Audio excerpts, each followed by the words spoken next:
پاشا چرا او یک نامه را نخواندی ها؟ اقا مهم نیست سرورم. چرا؟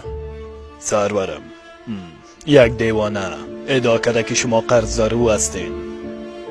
او را به قصر خواستم و یک مقدار پیسه برش دادم، اما قصر را ترک نمیکنه. او آدم مال کجا است؟ در قصر است سرورم. پیش ما بخواهیش. امرتان به جای میشه. همیالی او مرد به اینجا رهنمایی کنین.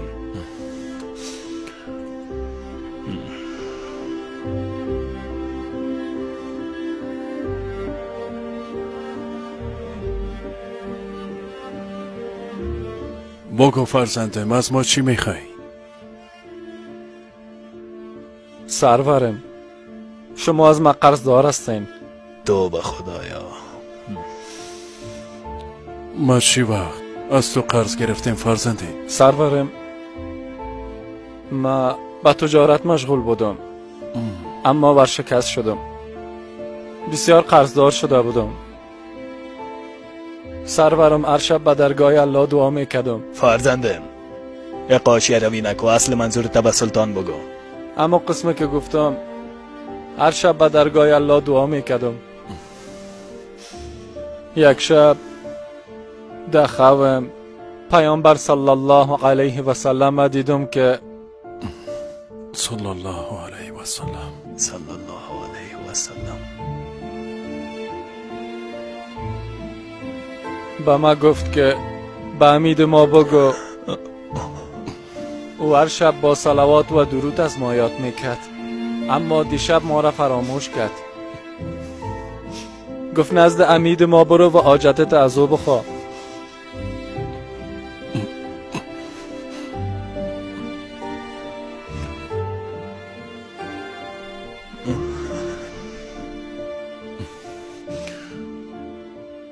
چی فرمود دوباره بگو.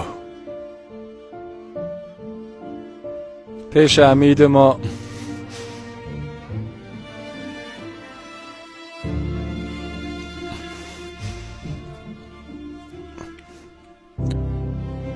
بگی فرزنده.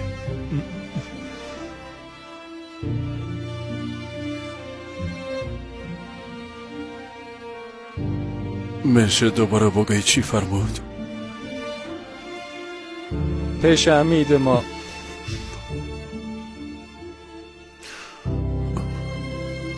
بگی فرزنده.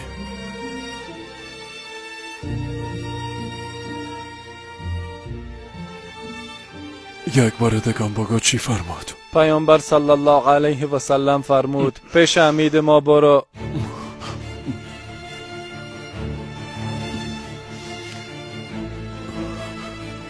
بگی.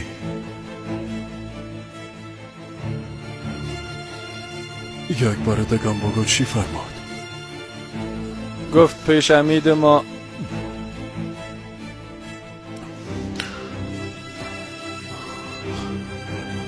بگی فرزنده. فرزندم اما قبرت کافی نیست. کافی است پاشا، با این پول میتونم قرض ما بپردازم. سلامت باشی فرزنده.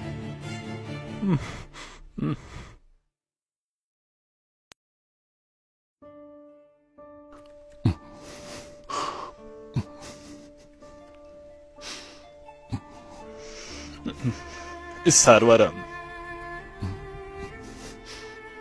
نزدیک بود تمام سرمایه‌تان برش بتین.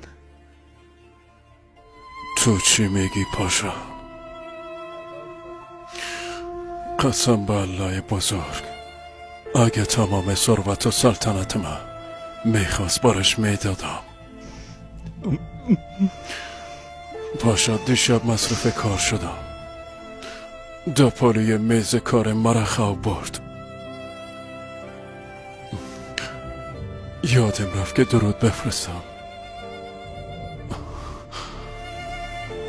امیدوار هستم که الله به خاطر این غفلت مرا ببخشه.